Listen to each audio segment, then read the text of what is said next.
ಪ್ರೀತಿಯ ವಿದ್ಯಾರ್ಥಿಗಳೇ, ನಿಮಗೆಲ್ಲರಿಗೂ ಶುಭೋದಯಗಳು. ಈಗಾಗಲೇ ನೀವು 8 ಮತ್ತು 9ನೇ ತರಗತಿಯಲ್ಲಿ ಕನ್ನಡ ವಿಷಯಕ್ಕೆ ಸಂಬಂಧಿಸಿದಂತಹ ಅನೇಕ ವಿಷಯಗಳನ್ನು ತಿಳ್ಕೊಂಡಿದ್ದೀವಿ.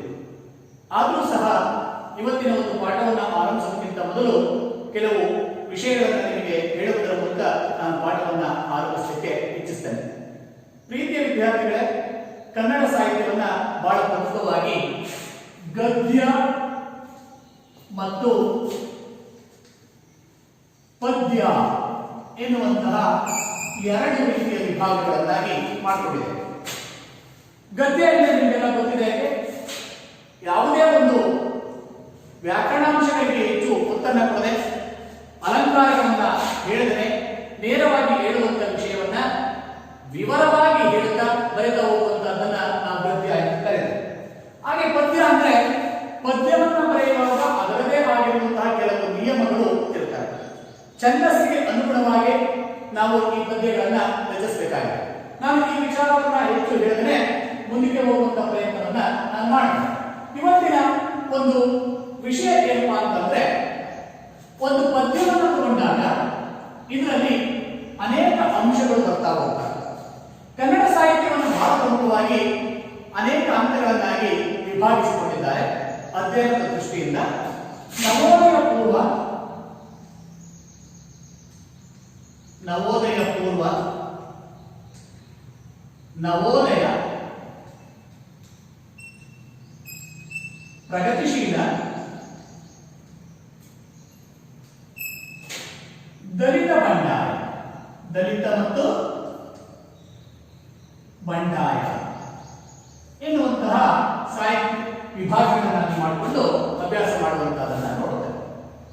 ಈ ಸಂದರ್ಭದಲ್ಲಿ ನಾವು ನವೋದಯ ಎನ್ನುವಂತಹ ಕಾಲಘಟ್ಟದಲ್ಲಿ ಇದ್ದು ಅಭ್ಯಾಸ ಮಾಡಬೇಕಾಗಿದೆ. ನವೋದಯ ಎನ್ನುವಂತಹ ಒಂದು ಈ ಪದ ಎರಡು ಶಬ್ದಗಳ ಸಂಯೋಜನೆಯಿಂದ ಆಗಿರುವಂತಹ ನವ ಪ್ಲಸ್ ಉದಯ ಈಕ್ವಲ್ಸ್ ನವೋದಯ. ಅಂದ್ರೆ ಇದು ಒಂದು ಸಂಧಿ ಪದ. ಎರಡು ಪದಗಳು ಕೂಡಿ ಆಗುವಂತಹದನ್ನ ನಾವು ಸಂಧಿ ಅಂತ ಕರೀತೇವೆ. ನವ ಎನ್ನುವಂತಹ ಈ ಪದವನ್ನು ನಾವು ಪೂರ್ವ ಪದ ಅಂತ ಕರೀತೇವೆ, ಪೂರ್ವ. ಉದಯ ಎನ್ನುವಂತಹದ್ದು ಉತ್ತರ ಪದ ಅಥವಾ ಪರಪದ ಅಂತ ಕರೀತೇವೆ. ಪೂರ್ವ ಪದದ ಕೊನೆಯ ಅಕ್ಷರ ಮತ್ತು ಉತ್ತರ ಪದದ ಮೊದಲ ಅಕ್ಷರ ಸೇರಿಕೊಂಡು ಸಂಧಿ ಕಾರ್ಯ.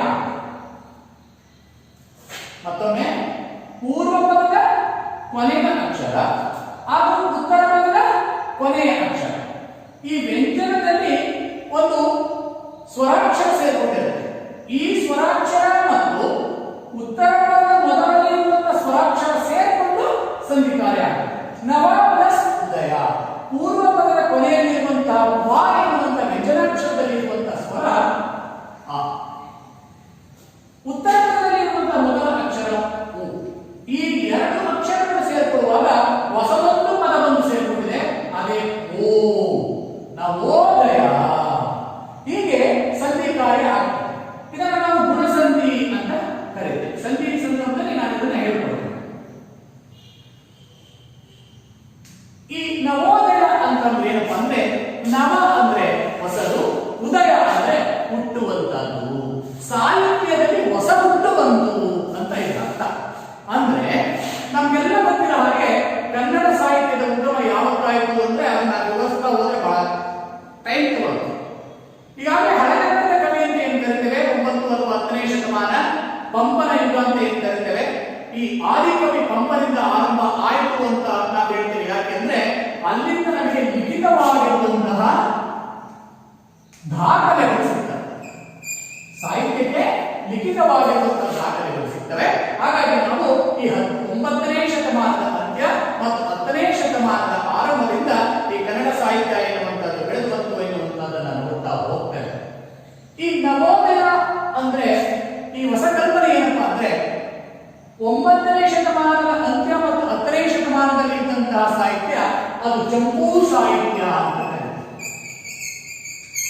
ಚಂಪೂ ಅಂದ್ರೆ ಏನಪ್ಪಾ, ಗದ್ಯ ಮತ್ತು ಪದ್ಯಗಳಿಂದ ಕೂಡಿರುವಂತಹ ಒಂದು ಸಾಹಿತ್ಯ ಪ್ರಕಾರ ಎನ್ನುವಂತ ಒಂದು ಅರ್ಥ.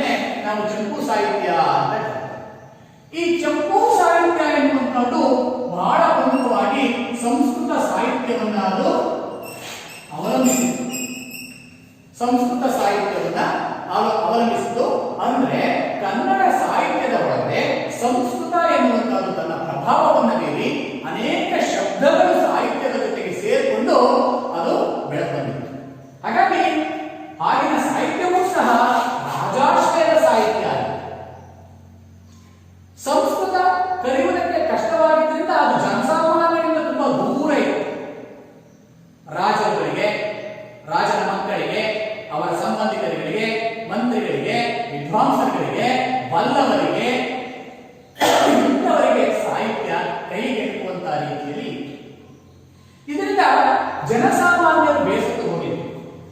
ಸಾಹಿತ್ಯ ಎನ್ನುವಂಥದ್ದು ರಾಜಾಶ್ರಯದ ಭಾಷೆ ಮಾತ್ರ ಆಗಿರಬಾರದು, ಅದು ಮನೆ ಮನೆಯ ಭಾಷೆಯಾಗಬೇಕು.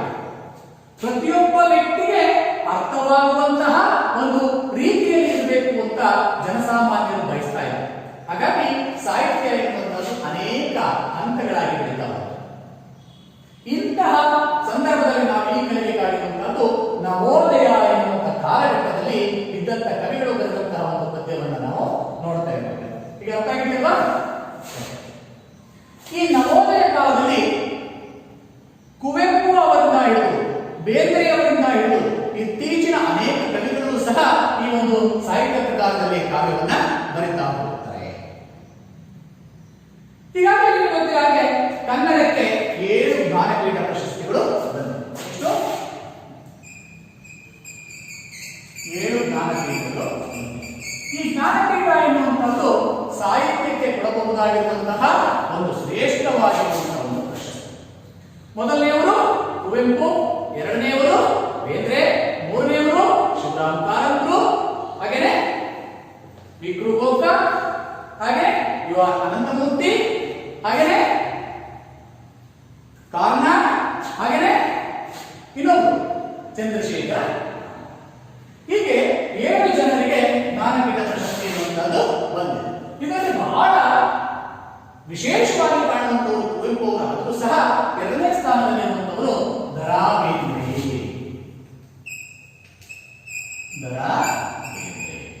ಮಕ್ಕಳೇ, ಇವತ್ತು ನಾವು ದ.ರಾ. ಬೇಂದ್ರೆಯವರು ಬರೆದಿರುವಂತಹ ಒಂದು ಪದ್ಯವನ್ನ ನೋಡಬೇಕಾಗಿದೆ. ಆ ಪದ್ಯ ದ.ರಾ. ಬೇಂದ್ರೆಯವರು ಬರೆದಿರುವಂತಹ ಹಕ್ಕಿ ಹಾರುತ್ತಿದೆ ನೋಡಿದ್ದೀರಾ? ಹಕ್ಕಿ ಹಾರುತ್ತಿದೆ ನೋಡಿದ್ದೀರಾ? ಕೊನೆಯಲ್ಲಿ ಕ್ವಶನ್ ಮಾರ್ಕ್.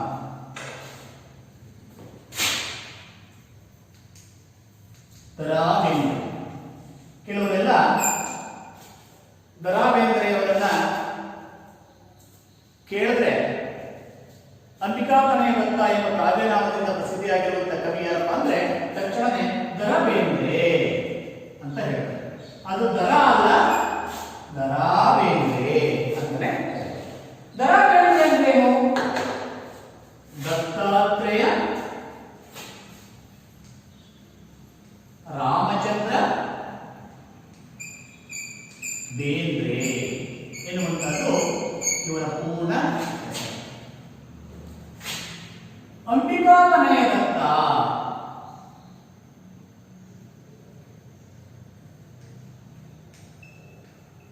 ಎನ್ನುವಂಥದ್ದು ಇವರ ಕಾವ್ಯನಾಮ. ಸೊ ಮಕ್ಕಳೇ, ದ.ರಾ. ಬೇಂದ್ರೆಯವರು 1896ರಲ್ಲಿ ಧಾರವಾಡದಲ್ಲಿ ಜನಿಸ್ತಾರೆ. 1896ರಲ್ಲಿ ಧಾರವಾಡದಲ್ಲಿ ಜನಿಸ್ತಾರೆ. ಆದರೆ ಪುಸ್ತಕದಲ್ಲಿ ಕೇವಲ ಧಾರವಾಡ ಅಂತ ಇದೆ. ಆದರೆ ಇವರ ಹುಟ್ಟೂರು ಸಾಧನಕೇರಿ ಎನ್ನುವಂತ ಹೆಸರು.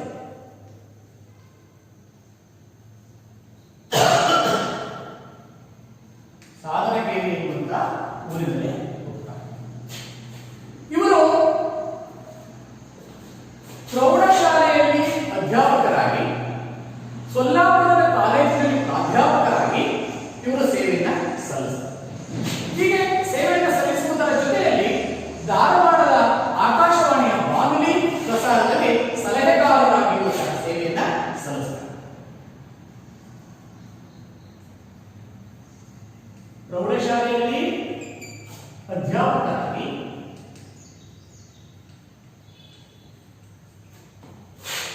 ಕಾಲೇಜಿನಲ್ಲಿ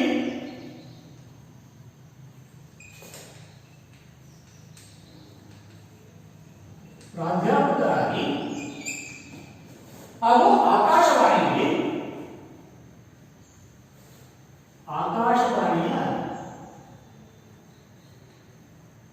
ಬಾನುಲಿ ಪ್ರಸಾರದ ಸಲಹೆಗಾರರಾಗಿ ಸೇವೆಯನ್ನ ಸಲ್ಲಿಸಿದರು.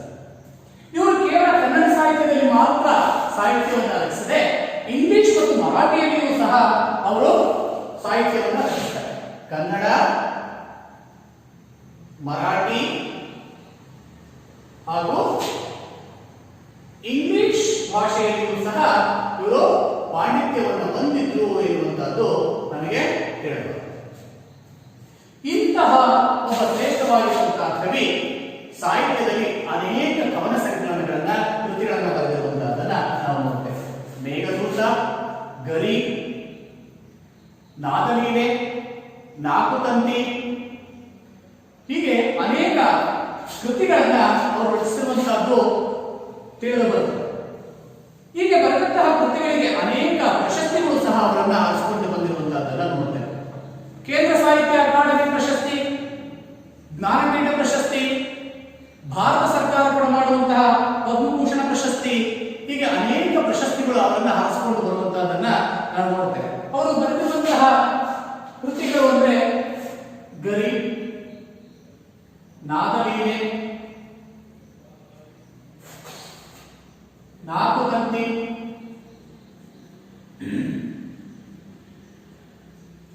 ನಗೆಯ ಹೊಗೆ, ಮೇಘದೂತ,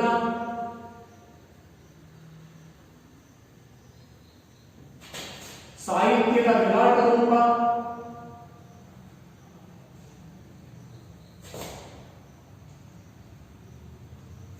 ಸಾಹಿತ್ಯದ ವಿರಾಟ ರೂಪ, ಉಯ್ಯಾಲೆ, ಸಖಿ ಗೀತ ಮುಂತಾದ ಕೃತಿಗಳನ್ನ ಅವರು ಬರೆದಿರುವಂತಹದನ್ನ ನಾವು ನೋಡ್ತಾ ಹೋಗ್ತೀವಿ. ಅದೆಲ್ಲದಕ್ಕಿಂತ ಆಕರ್ಷಣವಾಗಿದೆ ಅರಳಮರಳು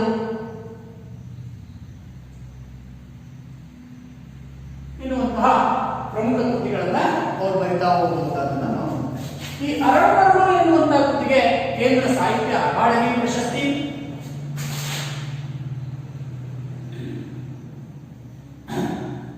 ಕೇಂದ್ರ ಸಾಹಿತ್ಯ ಅಕಾಡೆಮಿ,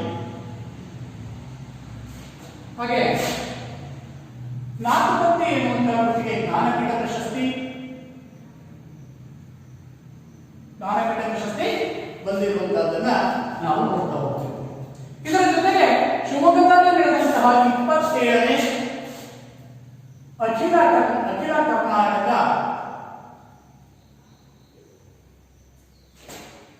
ಕನ್ನಡ ಸಾಹಿತ್ಯ ಸಮ್ಮೇಳನದ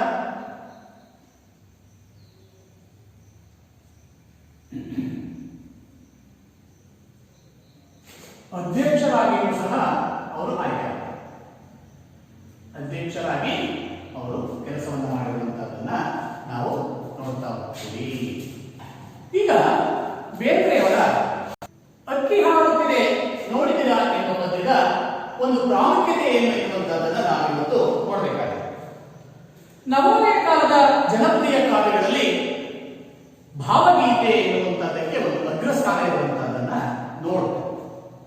ಈ ಭಾವಗೀತೆ ಎನ್ನುವಂತಹದ್ದು ಹುಟ್ಟುವಂತಹದ್ದು ಹೇಗೆ ಅಂದ್ರೆ, ಒಬ್ಬ ವ್ಯಕ್ತಿ ಯಾವುದಾದರೂ ಒಂದು ಸಮಯದಲ್ಲಿ ನೋಡಿದ, ಕೇಳಿದ, ಅನುಭವಿಸಿದ ಮತ್ತು ನೋವುಗಳಿಗೆ ಮೂರ್ತ ರೂಪ, ಮೂರ್ತ ಅಂದ್ರೆ ಕಾಣುವಂತಹದ್ದು ಅಂತ, ಅನುಭವಿಸಿದಂಥವುಗಳನ್ನ ಅವುಗಳಿಗೆ ಒಂದು ರೂಪವನ್ನ ನೀಡುವುದು ಅಷ್ಟು ಸುಲಭದ ಮಾತಲ್ಲ.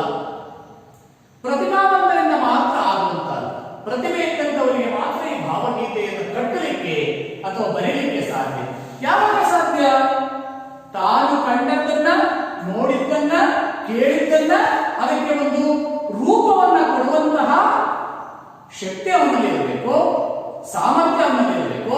ಆಗ ಮಾತ್ರ ಭಾವಗೀತೆ ಎನ್ನುವಂಥದ್ದು ಹುಟ್ಟಲಿಕ್ಕೆ ಸಾಧ್ಯ. ಈ ಭಾವಗೀತೆ ಹುಟ್ಟಿದ ತಕ್ಷಣವೇ ಅದಕ್ಕೆ ಒಂದು ಶ್ರೇಷ್ಠವಾಗಿರುವಂತಹ ಪ್ರಾಮುಖ್ಯತೆ ಬರಲ್ಲ. ಅದನ್ನ ಹಾಡುವಂತಹ ಒಂದು ಸ್ವಭಾವ, ಒಂದು ಗುಣ ಅವನಲ್ಲಿ ಬೆಳೆಯಬೇಕು. ಅದನ್ನು ನಾವು ಗೇಯತೆ ಅಂತ ಕರೀತೇವೆ. ಪ್ರತಿಭಾನ್ವಿತ ವ್ಯಕ್ತಿಯ ಅನುಭವ ಭಾವತೀವ್ರತೆಯ ಜೊತೆಯಲ್ಲಿ ಗೇಯವನ್ನು ಒಳಗೊಂಡು ಅಭಿವ್ಯಕ್ತಿಯನ್ನು ತೋರಿಸುವಂತಹದ್ದು. ಭಾವಗೀತೆಯನ್ನ ಬರೆಯುವಂತಹದ್ದು ಕೊಡುವಲ್ಲ, ಅದನ್ನ ರಾಗಬದ್ಧವಾಗಿ, ತಾಳಬದ್ಧವಾಗಿ ಇನ್ನೊಬ್ಬರಿಗೆ ಅರ್ಥವಾಗುವಂತಹ ರೀತಿಯಲ್ಲಿ ಹಾಡಿದಾಗ ಮಾತ್ರ ಅದಕ್ಕೆ ಒಂದು ಸಾಮರ್ಥ್ಯ ಅಥವಾ ಅದಕ್ಕೆ ಒಂದು ಶಕ್ತಿ ಎನ್ನುವಂತಹದ್ದು ಬರುತ್ತೆ. ಇಂತಹ ಭಾವಗೀತೆ ವೈಯಕ್ತಿಕ ನೆಲೆಯಲ್ಲಿದ್ದು ಸಾರ್ವತ್ರಿಕ ಮನ್ನಣೆಯನ್ನು ಪಡೆಯುವಂತಿದ್ದರೆ ಭಾವಗೀತೆಯ ಸೊಗಸು ಮತ್ತಷ್ಟು ಹೆಚ್ಚುತ್ತದೆ. ಅದು ವೈಯಕ್ತಿಕ ನೆಲೆಯಲ್ಲಿ ಹುಟ್ಟುವಂತಹದ್ದು. ಭಾವಗೀತೆ ಎನ್ನುವಂಥದ್ದು ಸಾರ್ವತ್ರಿಕವಾಗಿ ಹುಟ್ಟಲ್ಲ. ಮೊದಲು ಹುಟ್ಟುವಂತಹದ್ದು ಒಬ್ಬ ವ್ಯಕ್ತಿಯ ಮನಸ್ಸಿನ ಅಂತರಾಳದಲ್ಲಿ ಅದು ಹುಟ್ಟುತ್ತೆ, ಅದು ವೈಯಕ್ತಿಕವಾಗಿರುತ್ತೆ. ಆದರೆ ಅದು ಸಾರ್ವತ್ರಿಕವಾಗಿ ಎಲ್ಲರಿಗೂ ಇಷ್ಟವಾದಾಗ ಮಾತ್ರ ಭಾವಗೀತೆಯ ಒಂದು ಸಾರ್ಥಕ್ಯವನ್ನು ಅದು ಪಡೆಯುತ್ತದೆ. ಭಾವಗೀತೆ ಧ್ವನಿಪೂರ್ಣವಾಗಿದ್ದರೆ ಅಂದ್ರೆ ರಾಗಬದ್ಧವಾಗಿದ್ದರೆ ಗೀತೆಯ ಸೌಂದರ್ಯಕ್ಕೆ ಮತ್ತಷ್ಟು ಮೆರಗು ಬರುತ್ತದೆ. ಇಂತಹ ಭಾವಗೀತೆಯನ್ನು ಇವತ್ತು ಪರಿಚಯಿಸುವಂತಹ ಉದ್ದೇಶವೇ ನಮ್ಮದಾಗಿದ್ದು ಅದು ಹಕ್ಕಿ ಹಾರುತ್ತಿದೆ ನೋಡಿದಿರಾ. ಮಕ್ಕಳೇ, ನಾನು ಇದನ್ನು ಬರೆಯಬೇಕಾದ್ರೆ ಹೇಳಿದೆ ಪ್ರಶ್ನಾರ್ಥಕ ಚಿಹ್ನೆ ಎನ್ನುವಂತಹದ್ದು ಇದೆ ಅಂತ. ಮಾನವನ ಅಭ್ಯಾಸದಿಂದ ಇವತ್ತು ಪ್ರಕೃತಿ ಏನಾಗಿದೆ ಎನ್ನುವಂತಹದ್ದನ್ನ ನಾವು ನೋಡಿದೆ. ಇವತ್ತು ಪ್ರಕೃತಿ ಎನ್ನುವಂತಹದ್ದು ಯಾವ ಹಂತಕ್ಕೆ ಬಂದಿದೆ, ಮುಂದಿನ ಪೀಳಿಗೆಯವರು ಪ್ರಕೃತಿ ಅಂದ್ರೆ ಏನು, ಮರಗಿಡ ಎನ್ನುವಂಥವು ಹೇಗಿತ್ತು ಎನ್ನುವಂತಹದ್ದನ್ನ ಚಿತ್ರದಲ್ಲಿ ಕಾಣಬಹುದು. ದರಾಬೇಂದ್ರೆಯವರ ಸಮಕಾಲೀನರಾಗಿದ್ದಂತಹ ಕುವೆಂಪು ಅವರು ಪಕ್ಷಿಕಾಶಿ ಎನ್ನುವಂತಹ ಒಂದು ಕವನ ಸಂಕಲನದಲ್ಲಿ ಒಂದು ಪದ್ಯವನ್ನ ಅವರು ಬರೆದಿದ್ದಾರೆ. ನಾವು ಓದುವಂತಹ ಸಂದರ್ಭದಲ್ಲಿ ನಾವು ಇತ್ತು. ದೇವರು ರುಜು ಮಾಡಿದನು ಎನ್ನುವಂತಹ ಪದ್ಯ. ಹೆಸರು ಎಷ್ಟು ಸೊಗಸಾಗಿದೆ. ಹಕ್ಕಿ ಹಾರುತ್ತಿದೆ ನೋಡಿದಿರ, ದೇವರು ರುಜು ಮಾಡಿ. ಅಲ್ಲಿ ಪ್ರಕೃತಿಯನ್ನ ಆರಾಧ್ಯ ದೈವವನ್ನಾಗಿಟ್ಟುಕೊಂಡಂತಹ ಕುವೆಂಪು ಅವರು ಸಿಬ್ಬಂಗುಟೆಯನ್ನ ನಿಂತುಕೊಂಡು ಅಲ್ಲಿಯ ಸೊಬಗನ್ನ, ಮಲೆನಾಡಿನ ಸೌಂದರ್ಯವನ್ನ ಅವರು ಬಳಸ್ತಾ ಹೋಗ್ತಾರೆ. ಎಷ್ಟು ಸೊಗಸಾಗಿದೆಯಪ್ಪ ಪದ್ಯ ಅಂದ್ರೆ, ದೇವರು ರುಜು ಮಾಡಿದನು ರಸವಶನಾದ ಕವಿ ಅದನ್ನು ನೋಡಿದನು. ಬಿತ್ತರಸ ಹಿನ್ನೆಲೆಯಾದರೆ ಪರ್ವತದೆತ್ತರ ಸಾಲಾಗೆಸೆದರೆ ಕಿಕ್ಕಿರಿ ನಡಗಿಗಳ ಅಂಚಿನ ನಡುವೆ ಜಲ ಸುಂದರಿ ತುಂಬಿಯೇ. ದೇವರು ರುಜು ಮಾಡಿದನು ರಸವಶನಾದ ಕವಿ ಅದನ್ನು ನೋಡಿದನು. ಅಂದ್ರೆ ಪ್ರಕೃತಿ ಎನ್ನುವಂತಹದ್ದು ಹೇಗಿತ್ತು ಎನ್ನುವಂತಹದ್ದನ್ನ ಕುವೆಂಪು ಅವರು ತಮ್ಮ ಈ ಪದ್ಯದಲ್ಲಿ ವರ್ಣನೆಯನ್ನು ಮಾಡ್ತಾ ಹೋಗ್ತಾರೆ. ಎಂತ ಅದ್ಭುತವಾಗಿರುವಂತಹ ಒಂದು ಕಲ್ಪನೆ. ಪ್ರಕೃತಿ ಎನ್ನುವಂಥದ್ದು ಆಗ ಹೇಗಿತ್ತು, ಮನುಷ್ಯನ ದಾಹದಿಂದ ಇವತ್ತು ಪ್ರಕೃತಿ ಯಾವ ಹಂತಕ್ಕೆ ಬಂದು ನಿಂತಿದೆ, ಹೀಗೆ ಪ್ರಕೃತಿಯನ್ನ ಹಾಳು ಮಾಡ್ತಾ ಇರುವಂತಹ ಮಾನವನಿಂದ ಪ್ರಸಕ್ತ ಸಮಾಜ ಎನ್ನುವಂತಹದ್ದು ಏನನ್ನು ಅನುಭವಿಸ್ತಾ ಇದೆ, ಜನ ಹೇಗೆ ನಡ್ತಾ ಇದ್ದಾರೆ, ಮುಂದಿನ ಪೀಳಿಗೆಗೆ ನಾವು ಕೊಟ್ಟೋಗುವಂತಹ ಕೊಡುಗೆ ಏನು ಎನ್ನುವಂತಹದ್ದನ್ನ ಆಲೋಚನೆ ಮಾಡಿ ಹೊರಡ್ತಾ ಇರುವಂತಹ ಜನರಿಗೆ ದರಾಬೇಂದ್ರೆಯವರು ಹೇಳ್ತಾರೆ, ಆತಂಕವನ್ನ ಪಡಬೇಡಿ, ಮುಂದಿನ ದಿನಗಳು ಒಳ್ಳೆಯ ಕ್ಷಣಗಳು ಬಂದೇ ಬರ್ತವೆ. ಪ್ರಕೃತಿಯನ್ನ ಹಾಳು ಮಾಡಿದ ತಕ್ಷಣ ಎಲ್ಲ ಒಂದು ಹೋಗಲ್ಲ, ಕಾಲ ಎನ್ನುವಂತಹದ್ದು ಬದಲಾಗುತ್ತೆ ಎನ್ನುವಂತಹ ಮಾತನ್ನ ದರಾಬೇಂದ್ರೆಯವರು ಇಲ್ಲಿ ಮಾರ್ಮಿಕವಾಗಿ ಸೊಗಸಾಗಿ ಕಟ್ಟಿಕೊಡುವಂತಹ ಕೆಲಸವನ್ನ ಮಾಡಿದ್ದಾರೆ. ಇಲ್ಲಿ ಕಾಲವನ್ನ ಒಂದು ಹಕ್ಕಿಗೆ ಹೋಲಿಸಿ ಸಮೀಕರಿಸಿ ಅದನ್ನ ಹೇಳ್ತಾ ಹೋಗ್ತಾರೆ. ಅದರ ಆಶಯ ಭಾವ ಏನು ಎನ್ನುವಂತಹದ್ದನ್ನ ನಾವು ನೋಡೋಣ. ಚಲನಶೀಲತೆ ಜೀವಂತಿಕೆಯ ಗುಣ. ಚಲನಶೀಲತೆ ಅಂದ್ರೆ ಚಲನಶೀಲತೆ ಹೆಸರು ಹೇಳ್ತಾ ಇದೆ, ನಡೆಯುವಂತಹದ್ದು, ಬದಲಾಗುವಂತಹದ್ದು. ಜೀವಂತಿಕೆಯ ಲಕ್ಷಣ. ಪ್ರತಿಯೊಂದು ಜೀವಿಯೂ ಸಹ, ಬದುಕಿರುವ ಜೀವಿಯೂ ಸಹ ಒಂದಲ್ಲ ಒಂದು ರೀತಿಯ ಒಳ್ಳೆಯ ಕೆಲಸಗಳನ್ನ ಮಾಡ್ತಾ ಇರ್ತಾನೆ. ನಿಸರ್ಗದ ಹೊಂದಾಣಿಕೆಯಂತೆ ಕಾಲ ಉರುಳುತ್ತದೆ. ಪ್ರಕೃತಿ ಹೇಗೆ ಹೊಂದಿಕೊಳ್ಳುತ್ತೋ ಹಾಗೆ ಕಾಲ ಬದಲಾಗುತ್ತೆ. ಅದಕ್ಕೆ ತಡೆ ಎಂಬುದಿಲ್ಲ. ಯಾರೂ ಸಹ ಕಾಲವನ್ನು ತಡೆಯಲಿಕ್ಕೆ ಸಾಧ್ಯವಿಲ್ಲ. ಪ್ರಕೃತಿ ಬದಲಾಗುವಂತಹದ್ದನ್ನು ತಡೆಯಲಿಕ್ಕೆ ಮಾನವನಿಗೆ ಶಕ್ತಿ ಇಲ್ಲ. ಎಂತಹ ಪ್ರಭಾವಶಾಲಿಯಾದರೂ ನಿಸರ್ಗದತ್ತವಾದ ಕಾಲಚಕ್ರದ ಎದುರಿನಲ್ಲಿ ತಲೆಬಾಗಲೇಬೇಕು. ಯಾಕೆ? ಮನುಷ್ಯ ಎಷ್ಟೇ ಶಕ್ತಿಶಾಲಿಯಾಗಿರ್ಬೋದು, ಶ್ರೀಮಂತನಾಗಿರ್ಬೋದು, ಆದರೆ ನಿಸರ್ಗವನ್ನ ಅಥವಾ ಕಾಲದ ಚಕ್ರವನ್ನ, ಋತುಗಳನ್ನ ತಡೆ ಹಿಡಿಯಲಿಕ್ಕೆ ಸಾಧ್ಯವಿಲ್ಲ. ನಾವು ಹೇಳ್ಬೋದು, ಸರ್ ನಾವು ಸೂರ್ಯನ ಕಿರಣಗಳನ್ನ ತಡಿತಾ ಇದ್ದೇವೆ ಅಂದ್ರೆ ಕ್ಷಣಿಕ ಮಾತ್ರ ಅಲ್ವಾ? ಹಾಗೆ ತಲೆಬಾಗಲೇನೆ. ಅವನು ಎಷ್ಟೇ ಶಕ್ತಿಶಾಲಿಯಾಗಿದ್ದರೂ ಸಹ ಪ್ರಕೃತಿಯ ಮುಂದೆ ನಾವು ತಲೆಬಾಗ್ತೇವೆ. ಇವತ್ತಿನ ಪ್ರಸಕ್ತ ಕಾಲದಲ್ಲಿ ನಾವು ಅನುಭವಿಸ್ತಾ ಇರುವಂತಹ, ನೋಡ್ತಾ ಇರುವಂತಹ, ತಲ್ಲಣಗೊಳಿಸ್ತಾ ಇರುವಂತಹ ಕೊರೋನಾವನ್ನ ನೋಡಿದೀವಲ್ವಾ? ಅದನ್ನು ತಡೆಯಲಿಕ್ಕೆ ಯಾರಿಗೂ ಸಾಧ್ಯ ಇದೆಯಾ? ಇಡೀ ವಿಶ್ವದ ಒಂದಾಗಿ ಔಷಧಿಯನ್ನ ಕಂಡುಹಿಡಿಯಲಿಕ್ಕೆ ಪ್ರಯತ್ನವನ್ನ ಪಟ್ಟರೂ ಸಹ ಇವತ್ತಿನವರೆಗೂ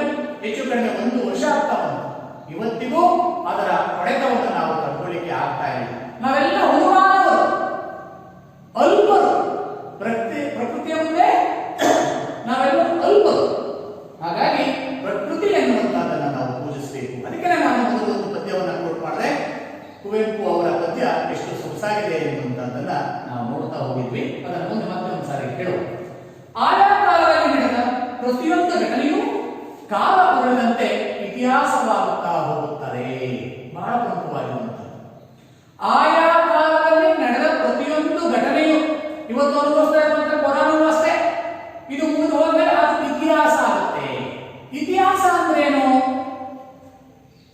ಘಟಿಸಿ ಹೋದ ಘಟನೆಗಳನ್ನ ಮೆಲುಕು ಹಾಕುವುದೇ ಇತಿಹಾಸ. ಘಟಿಸಿ ಹೋದ ಸಂಗತಿಗಳನ್ನ ದಾಖಲು ಮಾಡಿಕೊಳ್ಳುವುದೇ ಇತಿಹಾಸ. ಆ ಇತಿಹಾಸ ಇಲ್ಲ ಅಂದ್ರೆ ನಾವ್ಯಾರೂ ಸಹ ಇಲ್ಲ.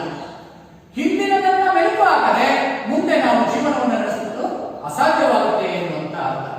ಕವಿ ಬೇಂದ್ರೆ ಅವರು ಕಾಲದ ಗತಿಯನ್ನು ಹಾರುವ ಹಕ್ಕಿಯೊಂದಿಗೆ ಸಮೀಕರಿಸಿ ನೋಡುವ ಪ್ರಯತ್ನ ಮಾಡಿದ್ದಾರೆ. ಈಗಾಗಲೇ ಹೇಳಿದಾಗೆ ಈ ಕಾಲ ಎನ್ನುವಂಥದ್ದು ಬದಲಾಗುತ್ತಲ್ಲ, ಹೇಗೆ ಬದಲಾಗುತ್ತೆ? ಮುಂದೆ ಬರುತ್ತೆ.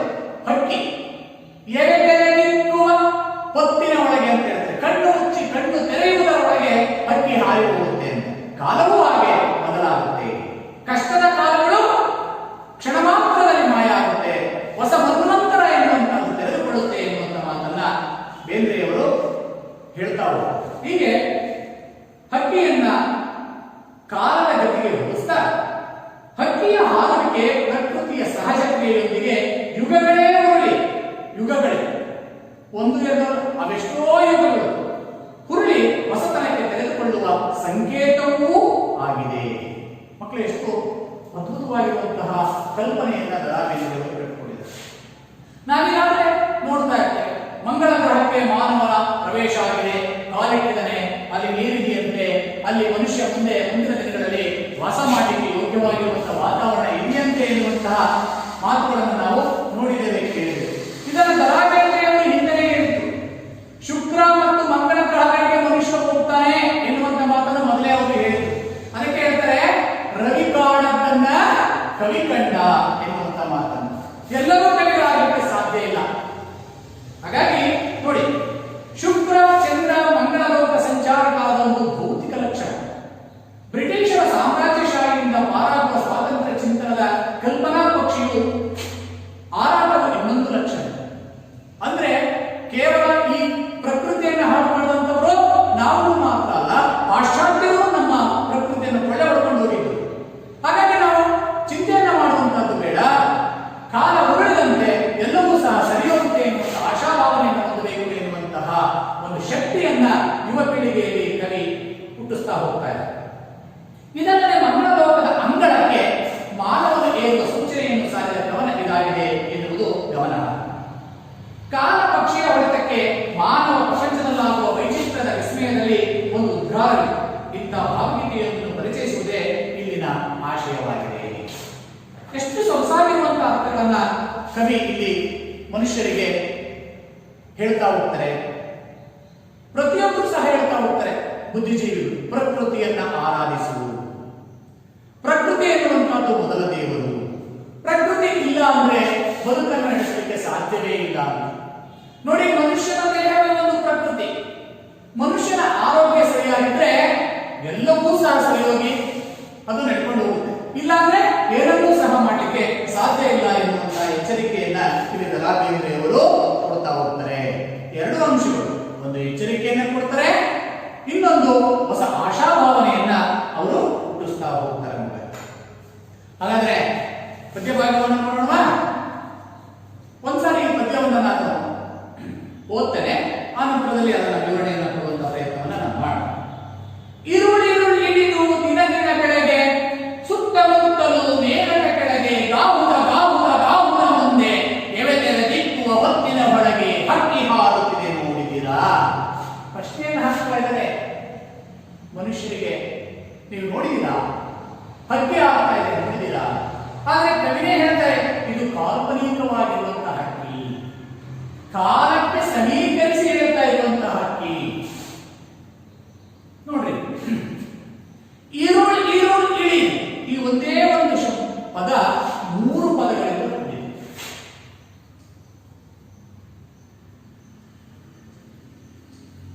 ಈರುಳ್ ಅಳಿವು.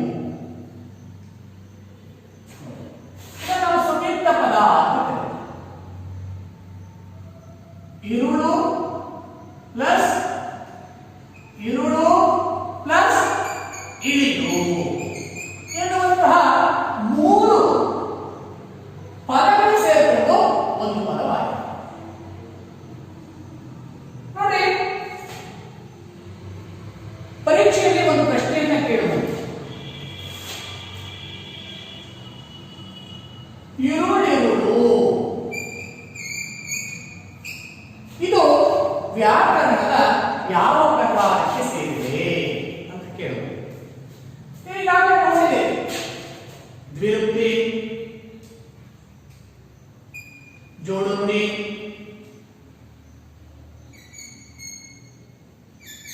ಅಲ್ವಾ, ಅನುಕರಣಾವ್ಯಯ,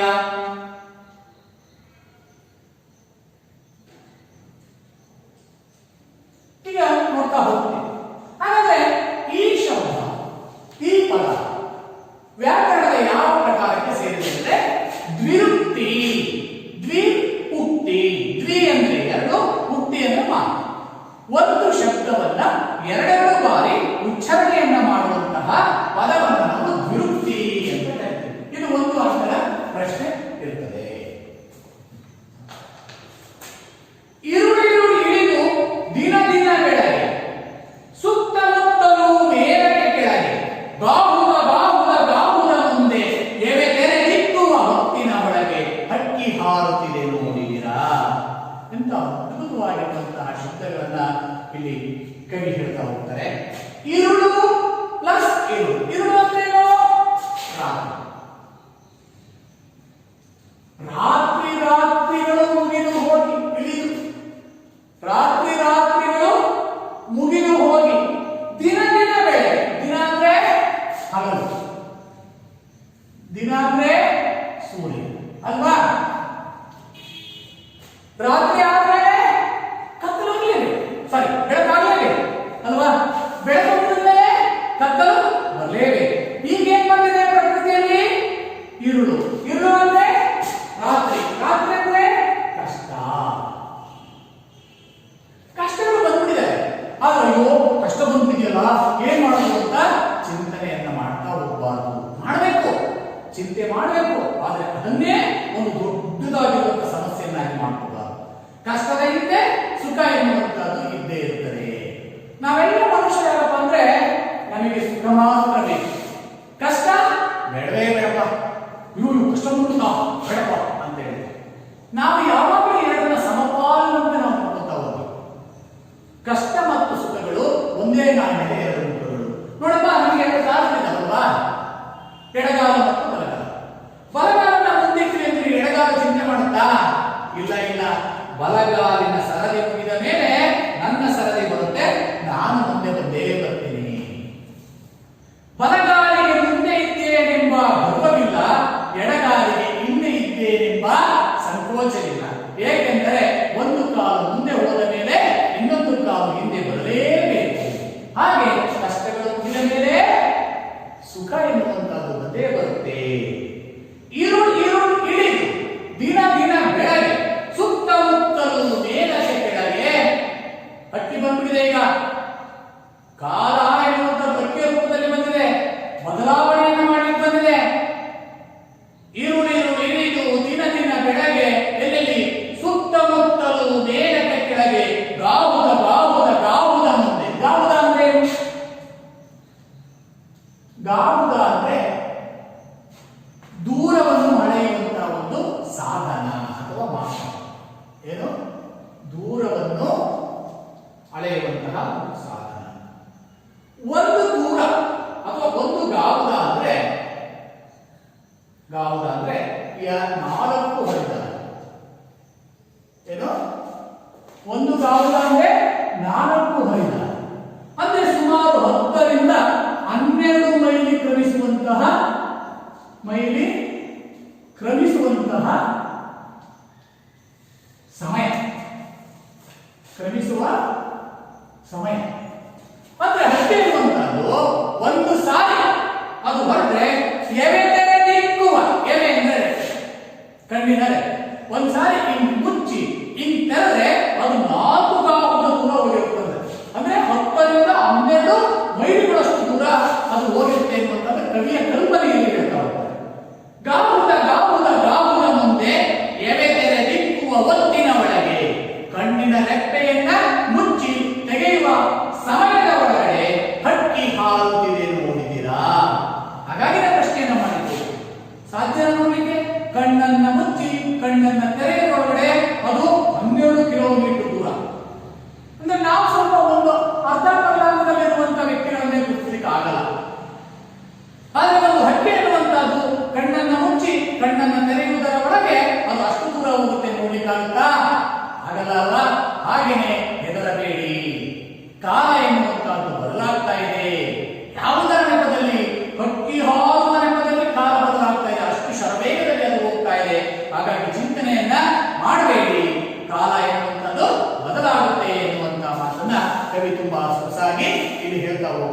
ಎನ್ನುವಂಥದ್ದನ್ನ ನಾವು ನೋಡ್ತೇವೆ.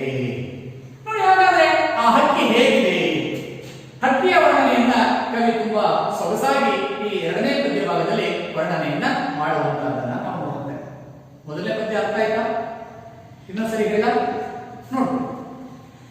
ಈರುಳು ಈರುಳು ಇಳಿದು ದಿನ ದಿನ ಬೆಳಗ್ಗೆ ಸುತ್ತಮುತ್ತಲೂ ಮೇಲಕ್ಕೆ ಕೆಳಗೆ ಗಾಹುದ ಗಾಹುದ ಗಾಹುದ ಮುಂದೆ ಎವೆಲೆರೆ ದಿಕ್ಕುವ ಹೊತ್ತಿನ ಒಳಗೆ ಹಕ್ಕಿ ಹಾರುತ್ತಿದೆ ನೋಡಿದಿರಾ? ನೋಡ್ರಿ, ನೀವು ಆ ಪದಗಳಿಗೆ ಅರ್ಥಗಳನ್ನ ನಿಮ್ಮ ಪುಸ್ತಕದಲ್ಲಿ ನೋಟ್ ಪುಸ್ತಕದಲ್ಲಿ ಬರೆದಿಟ್ಕೊಂಡ್ರೆ ಮುಂದೆ ಬರುವಂತಹ ಪ್ರಶ್ನೆಗಳಿಗೆ ಉತ್ತರವನ್ನು ಬರೆಯುವಂತಹದ್ದು ತುಂಬಾ ಸರಳವಾಗಿದೆ. ಹಾಗೆ ಓದಲು ಸಹ ತುಂಬಾ ಸರಳವಾಗಿ ಬರುತ್ತದೆ. ಪ್ರಯತ್ನವನ್ನ ಮಾಡಬೇಕು. ಆ ಸಂಯುಕ್ತಾಕ್ಷರಗಳನ್ನ ಬಿಡಿಸಿ ಓದುವಂತಹದ್ದನ್ನು ನೀವು ಪ್ರಮುಖವಾಗಿ ಕಲಿಬೇಕು. ಈರುಳಿರುಳಿದು ದಿನ ದಿನ ಬೆಳಗ್ಗೆ ಸುತ್ತಮುತ್ತಲು ಮೇಲಕ್ಕೆ ಕೆಳಗೆ ಗಾಹುದ ಗಾಹುದ ಗಾಹುದ ಮುಂದೆ ಎವೆ ತೆರೆದಿಕ್ಕುವ ಹೊತ್ತಿನ ಒಳಗೆ ಹಕ್ಕಿ ಹಾರುತ್ತಿದೆ ನೋಡಿದೀರಾ? ಎರಡನೇ ಪದ್ಯ. ಕರಿನೆರೆ ಬಣ್ಣದ ಪುಚ್ಚಗಳುಂಟು, ಕರಿ ನರೆ ಬಣ್ಣದ ಪುಚ್ಚಗಳುಂಟು, ಬಿಳಿ ಹೊಳೆ ಬಣ್ಣದ ಗರಿಗರಿಯುಂಟು, ಕೆನ್ನನ ಹೊನ್ನನ ಬಣ್ಣ ಬಣ್ಣಗಳ ರೆಕ್ಕೆಗಳೆರಡು ಪಕ್ಕದಲ್ಲುಂಟು. ಹಕ್ಕಿ ಹಾರುತ್ತಿದೆ ನೋಡಿದ್ದೀರಾ? ನಾನು ನಿಧಾನವಾಗಿ ಹೇಳಿದೆ, ನೀವೆಲ್ಲರೂ ಸಹ ಅದನ್ನ ಸರಿಯಾಗಿ ನೋಡ್ಕೊಡಿ ಎನ್ನುವಂತ ಉದ್ದೇಶಕ್ಕೆ ನೋಡ್ಕೊಳ್ಳಿ. ಕರಿನೆರೆ ಬಣ್ಣದ ಪುಚ್ಚಗಳುಂಟು, ಬಿಳಿ ಹೊಳೆ ಬಣ್ಣದ ಗರಿಗರಿಯುಂಟು, ಕೆನ್ನನ ಹೊನ್ನಿನ ಬಣ್ಣ ಬಣ್ಣಗಳ ರೆಕ್ಕೆಗಳೆರಡು ಪಕ್ಕದಲ್ಲುಂಟು. ಹಕ್ಕಿ ಹಾರುತ್ತಿದೆ ನೋಡಿದ್ದೀರಾ? ಮತ್ತೆ ಪ್ರಶ್ನೆಯನ್ನ ಮಾಡ್ತಾ ಇದ್ದಾರೆ ಕವಿ.